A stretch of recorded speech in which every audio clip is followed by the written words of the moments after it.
Fala rapaziada, bem-vindos de volta para mais uma análise. A análise de hoje no canal é sobre o Vasco. Vasco de Luxemburgo, que ganhou de 3-0 do jogo contra o Botafogo, do Clássico da Amizade no Rio de Janeiro. Jogo importantíssimo para as pretensões do Vasco de ficar no campeonato, de sair da confusão, como diz o próprio Lucha. E ficou muito espantosa a mudança do Vasco sob o comando do Lucha, como o time mudou praticamente da água para o vinho.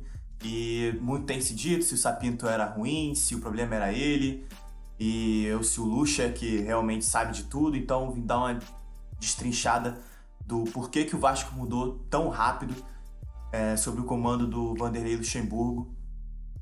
Não tem nem um mês ainda no clube e em 2 jogos fez o time praticamente virar do avesso. Antes de mais nada, siga o Futebol Total nas redes sociais, os links vão estar na descrição. E se inscrevam no canal para ajudar a gente a produzir mais conteúdo, para fazer mais análises. Não se esqueçam de se inscrever no canal. Botei até antes esse aviso porque é realmente muito importante e a gente tem visto aqui que a maioria do público, a maioria das visualizações são de quem não é inscrito. Então, convidando sempre vocês para se inscreverem no canal e ficar por dentro das análises que rolarem. Começando a análise propriamente dita, o Vasco do Luxemburgo atuou no 4-3-3, né? Tanto no jogo contra o Atlético Goianiense, que foi a estreia, contra o Botafogo. O Luxemburgo gosta desse esquema, utilizou no Palmeiras também, e a tendência é que ele o mantenha. E esse 4-3-3, ao meu ver, no Vasco, caiu muito bem, principalmente pelas suas dinâmicas. E aqui eu elenquei algumas delas que o Vasco não tinha demonstrado até esse momento e demonstrou com o Luxemburgo. A agressividade no último terço, time que tinha muita dificuldade de entrar no último terço, de criar oportunidades. Com o Luxemburgo, isso pelo menos deu indícios de mudança. A intensidade e a atitude com e sem bola, principalmente com o Sapinto. A atitude do time estava muito ruim, um time bem fraco mentalmente, bem desconcentrado, um time cabisbaixo, e com o Luxemburgo isso mudou, um time bem mais intenso, mais aguerrido e mais intenso mesmo nas ações, sobretudo na marcação, também com bola, mais agressivo. Então é um time que tem uma atitude melhor. As dinâmicas para cruzamento bem definidas. O Vasco também tinha muita dificuldade de gerar dinâmicas para entrar no último terço. Com o Luxemburgo, isso tem melhorado, principalmente essas dinâmicas para cruzamento. A gente vai ver também que a entrada do Pikachu ajudou bastante nisso, sobretudo pelo lado direito. Mas de uma maneira geral, o Vasco tem criado dinâmicas melhores para cruzamento, tentado achar com mais qualidade o Cano e o Thales, que vem cada vez mais jogando mais centralizado, sendo mais agressivo também no último terço, para ser um jogador de mais decisão do que só aquele ponta driblador que ganha num contra um, ser um jogador que também faça uma diferença mais efetiva no placar.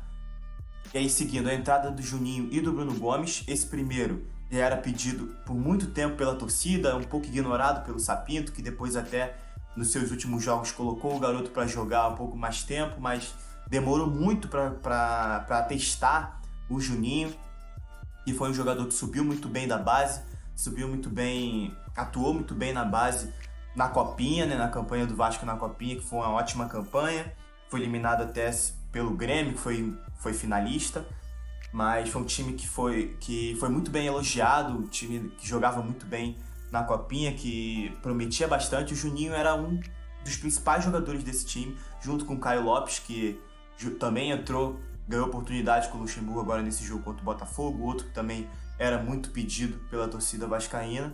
E o Juninho, a entrada dele é fundamental pela dinâmica que ele dá no meio de campo. É um jogador que dá muita dinâmica no meio de campo, jogador que quebra muita linha via condução, via drible, jogador que arranca muito com a bola no pé. Isso é bom, apesar de ele ainda não saber controlar o seu ritmo, acaba acelerando demais, mas é um jogador que faz diferença nesse meio de campo do Vasco, sobretudo porque o Vasco não é um time que tem tanta velocidade assim no elenco. O Thales, por sinal, não é um jogador de 1-1 em profundidade e espaços de força, não é um jogador de explosão muscular, de muito arranque, como por exemplo é o Keno da análise anterior aqui no canal. Mas o Thales não é exatamente esse tipo de jogador. Ele tem um 1-1 muito forte, mas ele é muito mais habilidoso do que propriamente aquele ponto que supera no tapa na frente, na velocidade. Então o Juninho, ele também auxilia para dar essa profundidade, essa agressividade. Então, é um jogador que tem mais velocidade, tem mais força física do que o Tales. Então ele agrega muito no elenco, nos 11 titulares do Vasco. E também a entrada do Bruno Gomes, que se deu, ao meu ver, e também por já ter visto o trabalho do Luxemburgo no Vasco de 2019, pelo Bruno Gomes ter uma característica mais parecida com a que tinha o Richard, que foi um volante que jogou muito bem com o Luxemburgo no Vasco de 2019.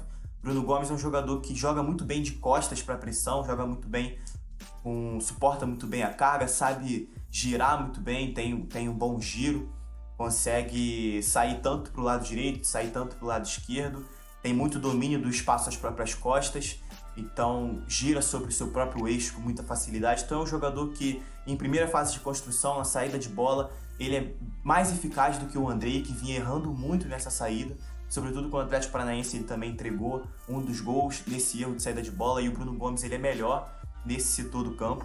E também o Bruno Gomes, a meu ver, é um jogador que desarma mais do que o Andrei. O Andrei tem um pouco mais de poder de marcação, mas o Bruno Gomes ele tem uma leitura melhor de abordagem.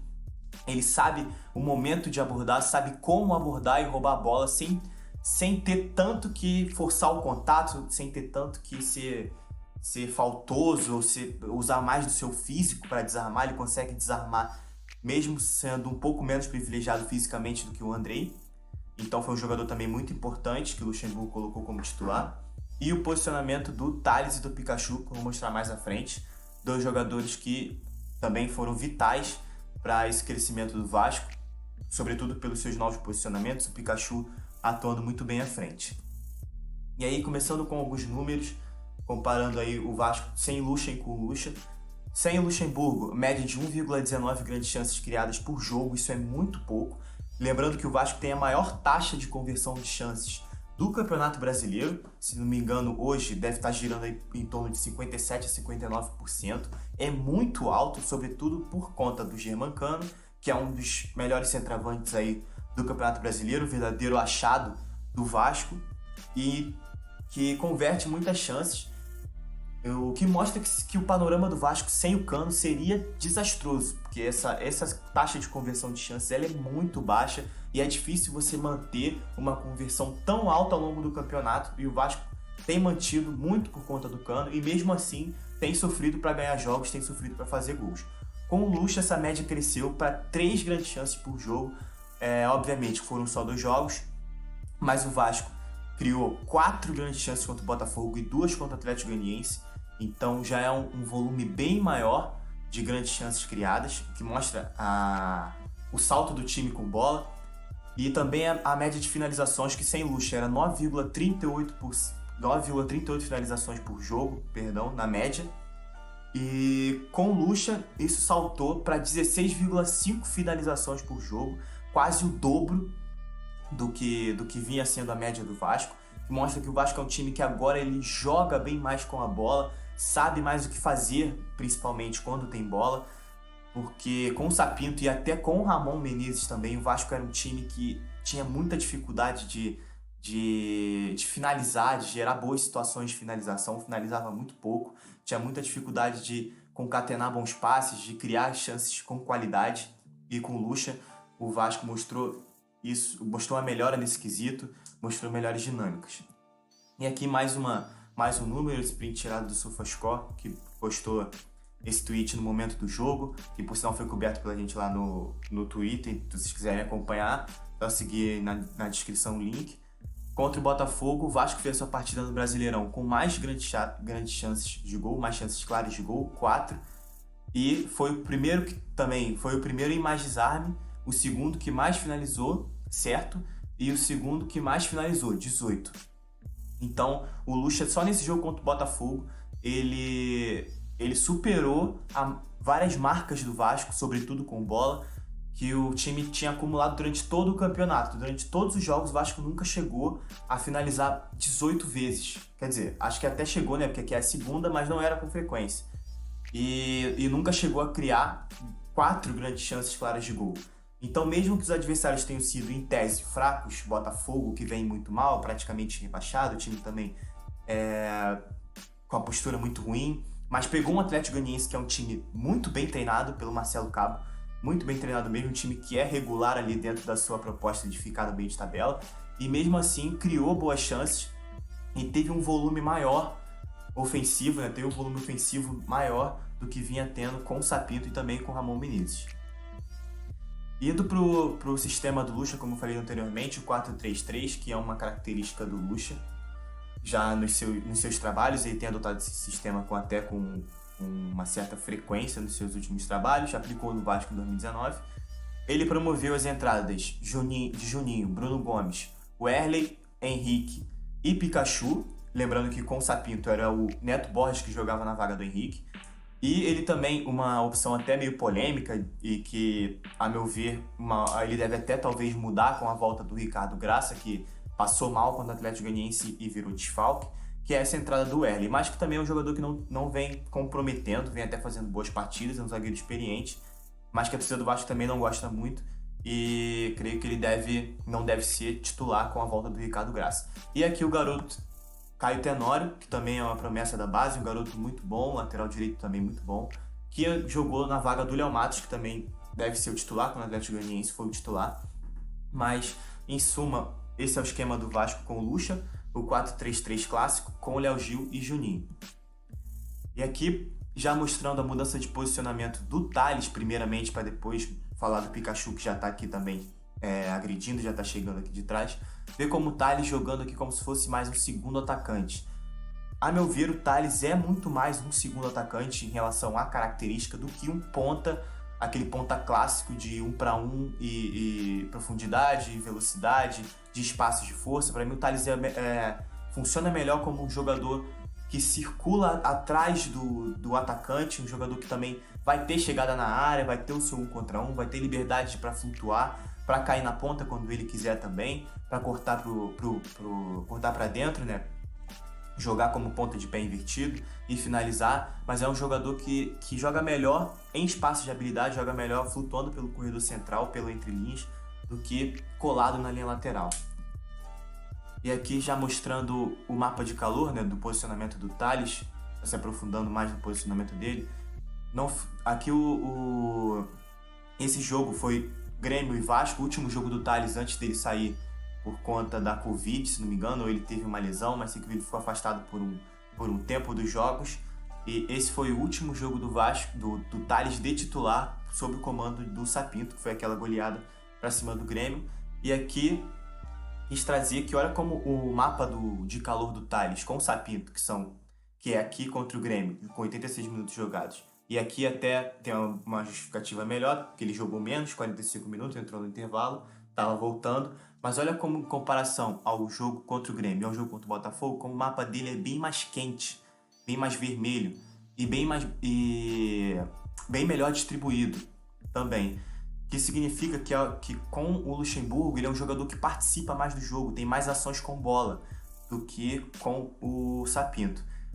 Até a título de curiosidade, contra o Grêmio ele teve 43 ações com bola e contra o Botafogo teve 61. Tu vê que já é um acréscimo bem grande aí de participação do Thales nas ações ofensivas do Vasco.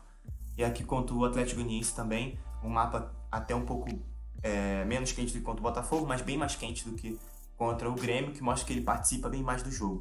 E sempre nessa faixa da esquerda para dentro, e ver que contra o Botafogo e contra o Atlético Goianiense, diferente de contra o Grêmio e contra o Atlético Paranaense, ele agride muito mais aqui a área, agride muito mais o último terço, que é essa faixa até mais ou menos aqui o bico da área, ou até um pouco mais atrás, dependendo de cada literatura, mas o último terço é basicamente esse setor aqui de finalização, de zona de mais alto risco para o adversário, e o Thales é bem mais presente nesse setor do que sob o comando do Ricardo Sapinto.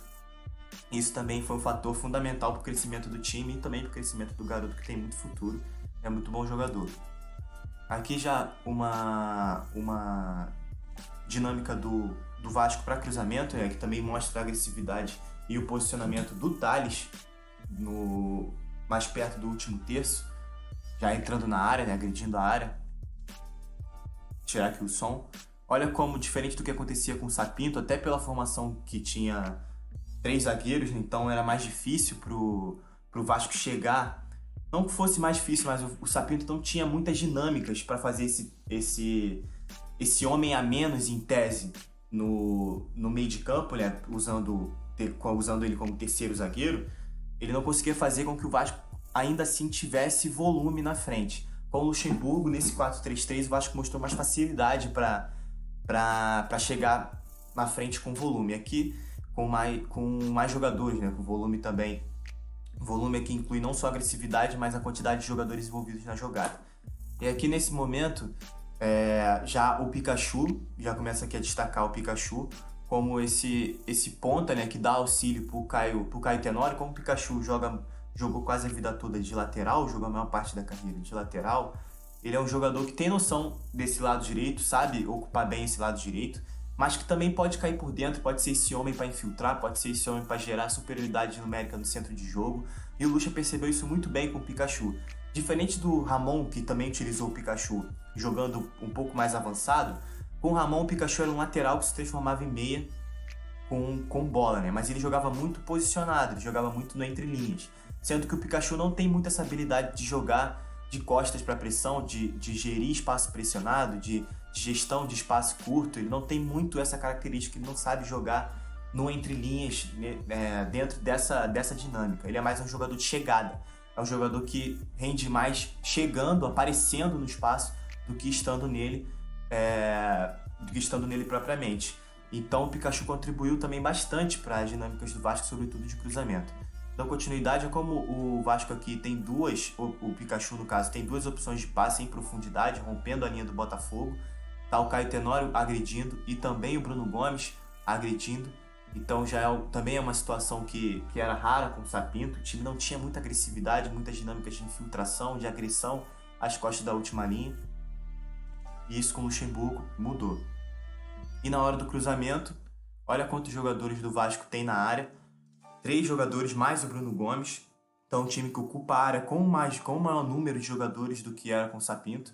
E é interessante ver que esse jogador a mais que entra na área aqui é o Léo Gil, que com o Sapinto não era um jogador de muita agressão na área, não era um jogador que chegava muito para finalizar. E com o Luxemburgo a gente já vê que ele chega mais. E aqui vai sair uma boa... O gol do Thales, o gol do Thales com a bela cabeçada do garoto para abrir o placar contra o Botafogo.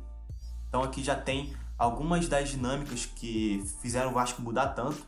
Primeiro, o Pikachu e a agressão no último terço para a dinâmica de cruzamento. O Léo Gil aqui no segundo poste, sendo mais um jogador. E o posicionamento do Thales dentro da área, dividindo, fazendo com que o adversário divida a referência entre o Cano e ele consiga ter esse espaço para finalizar, para cabecear. Um jogador que é alto, então tem também esse fundamento do cabeceio, que tem que ser mais explorado. E aqui já falando do Pikachu, como eu mencionei no vídeo anterior, trouxe aqui também o Pikachu nesses 2 jogos, para dizer como ele é um jogador bem mais participativo também com o Luxemburgo, e como ele vai bem jogando de ponta. Vê que contra o Botafogo ele teve 59 ações com bola e 31 ações com bola contra o Atlético Goianiense, que foi um jogo até um pouco mais difícil contra o Botafogo. O Vasco teve bem mais a bola, então isso também contribui para a participação do Pikachu. Mas olha como ele ganha duelos, apesar de ser um jogador que não tem o físico como característica mais forte. É um jogador que tem bom drible, é um jogador que consegue quebrar a marcação a partir do drible, então ele ganha bastante duelo pelo chão. E aqui contra o Botafogo ele ganhou 5 dos 6, e aqui contra o Atlético Goianiense pouco menos, né, 1 de 3. Mas é um jogador que tem boa presença aqui nesse corredor central, tem boa presença chegando de trás pelo meio espaço, ou pelo meio espaço do lado direito, ou pelo corredor direito. Então é um jogador que é muito útil, sendo esse jogador de desafogo, sendo esse ponta que dá mais pulmão para o Vasco, dá mais velocidade para o Vasco. E, a meu ver, por sinal, eu creio que o Luxemburgo não vai tirar o Pikachu do time após a volta do Martim Benítez, que não é um jogador que tem a velocidade como principal característica, acho que nem como uma das características mais fortes. Então o Pikachu não deve sair do time, porque ele é fundamental para dar profundidade para o jogo do Vasco. E isso ficou muito claro contra o Botafogo. Olha como aqui, mais um lance na prática, como o Pikachu vai agredir aqui o último terço, vai agredir o espaço vazio, ele tem uma boa leitura para identificar os espaços, como a janela também aqui do Botafogo, um erro defensivo do Botafogo bem grave, que a janela muito grande aqui em largura na última linha defensiva, a distância entre o segundo homem aqui do centro de jogo pro lado oposto. O segundo homem está muito longe do homem que diminui o portador, e também não tem aqui a cobertura do ponta, do extremo ou do volante para cobrir esse espaço na linha. Então o Pikachu inteligentemente observa e agride esse espaço. O Caio Tenório consegue acionar ele e sai mais uma boa jogada no Vasco, com agressividade também no último terço, com boa quantidade de jogadores dentro da área. Ele quase sai outro gol do Vasco com o Cano.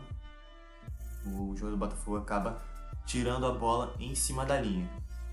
E aí, mais uma vez, olha o Juninho aqui, quebrando com condução e gerando uma jogada de escanteio. Então são esses jogadores, Juninho, Pikachu, Thales, nessa nova configuração do Vasco, nessa nova forma de jogar, tem se sobressaído bastante. E aqui, o 4-3-3, como ele encaixou bem com o elenco do Vasco e com as peças que o Luxemburgo utilizou também, que é fundamentalmente por conta desses triângulos que o Luxemburgo busca usar bastante, sobretudo para gerar essas dinâmicas de cruzamento. Como deu para ver nos vídeos anteriores, sempre tem o meia do lado da bola se aproximando com o lateral, mais o ponta do lado da bola. Então sempre o portador tem sempre duas opções de passe, e sempre com bastante agressividade para tentar gerar esse cruzamento do fundo, ou mesmo um cruzamento antecipado, mas que com esses triângulos, com essas triangulações pelo lado, o time tem mais facilidade para construir por ali e para gerar situações de cruzamento ou situações até de infiltração mesmo, de jogadas para finalização por baixo.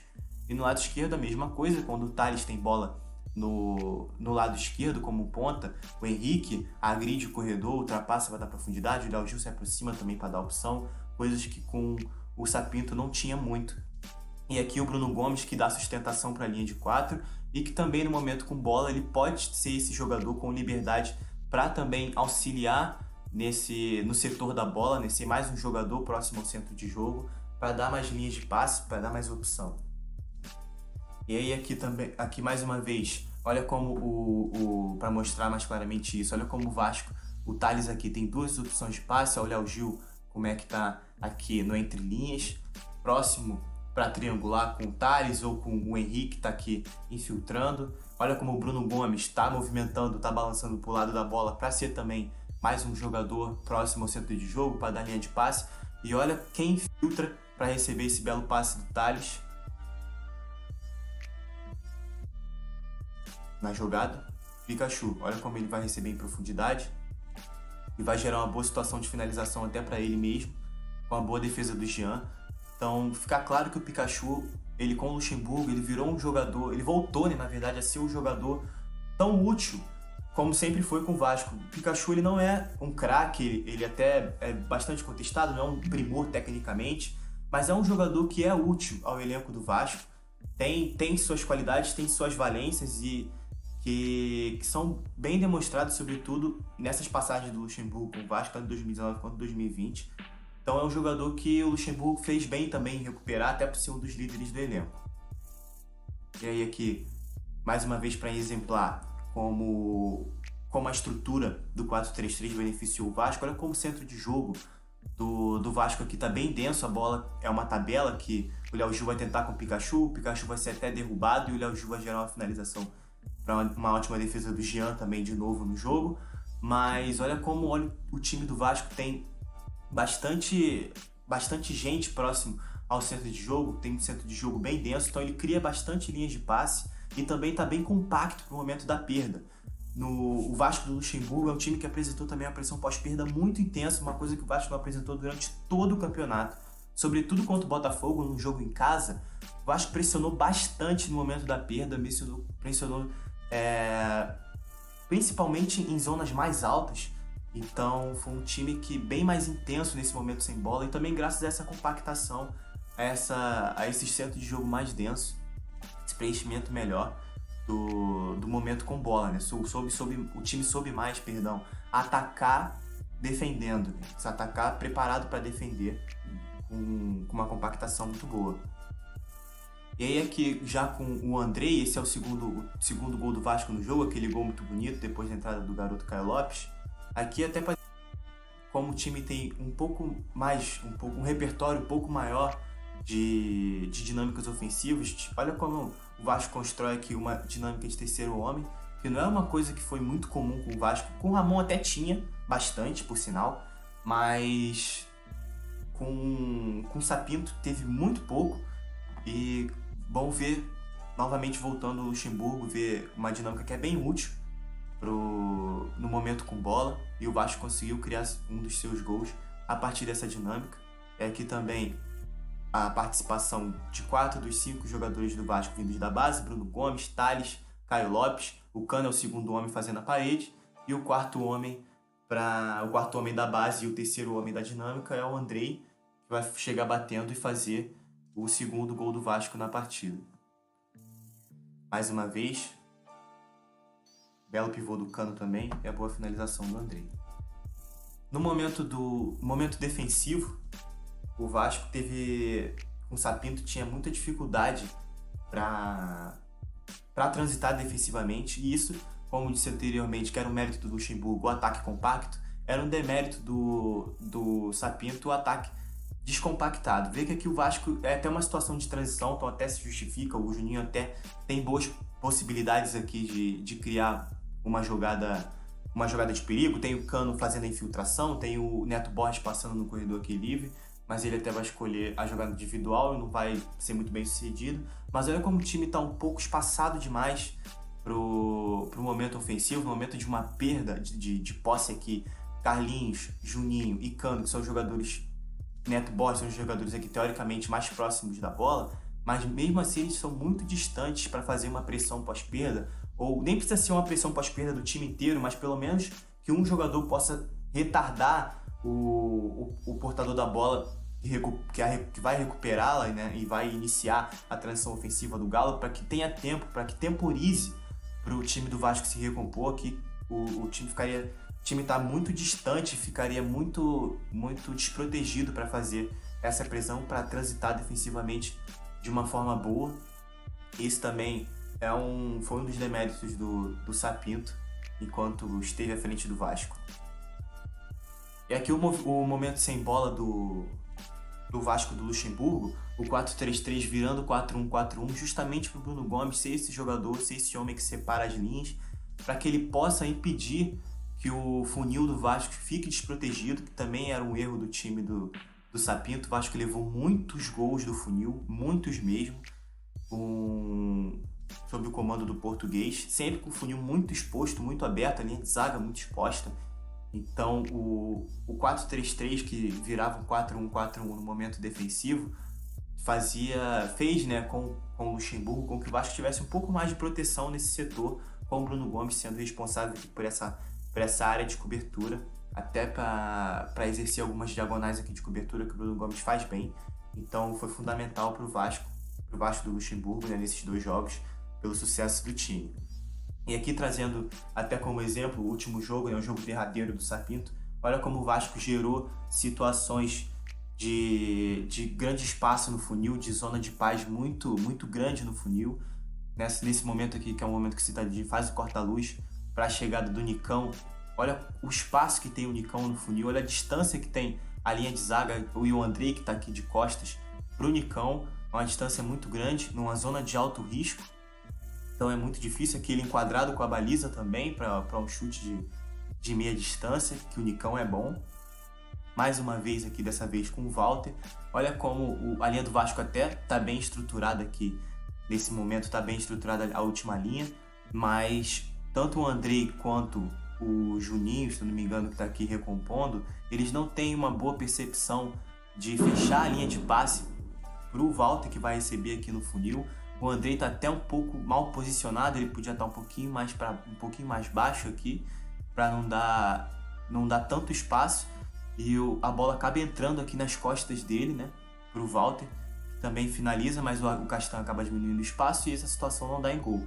Mas é mais uma demonstração de como o Vasco era um time muito exposto, deixava muito espaço na frente da linha de zaga. E no mais é isso, galera, pra análise aqui do Luxemburgo, do Vasco do Luxemburgo. É isso, um time bem melhor sob o comando do Vanderlei, mas que não é, também tem seus contextos para analisar. O Vanderlei teve 2 semanas de treino, teve um pouco mais de tempo para criar algumas dinâmicas de jogo no Vasco. Sapinto teve pouquíssimas semanas de treino, chegou num ambiente muito turbulento, chegou em meio a eleições também, então é um técnico que não teve muito tempo para desenvolver seus métodos, para desenvolver sua metodologia, mas que também tem sua parcela de culpa no desempenho do Vasco. Cabe aqui também salientar que o Luxemburgo não é um salvador da pátria, né? No Brasil a gente vive muito disso, e nesse ano de pandemia tá surreal, achei que fosse até diminuir, os clubes fossem ter um pouco mais de racionalidade, mas não tem, são muito passionais, então só vale o técnico que chega e dá resultado imediato, sendo que futebol não é mágica, isso não vai acontecer e nem é a receita do sucesso, esse tipo de abordagem. É só ver que ela em times com maior elenco, como exemplo maior o Flamengo, não tem dado certo. O Flamengo trocou de treinador 3 vezes já e nenhum deles conseguiu dar uma boa, dar um bom padrão de jogo, conferir um bom padrão de jogo. O Flamengo não conseguiu criar boas dinâmicas para o time. É um time que também não tem sido regular, tem até jogado bem mal em alguns jogos recentemente com o Ceni, mas esse é assunto para outro vídeo.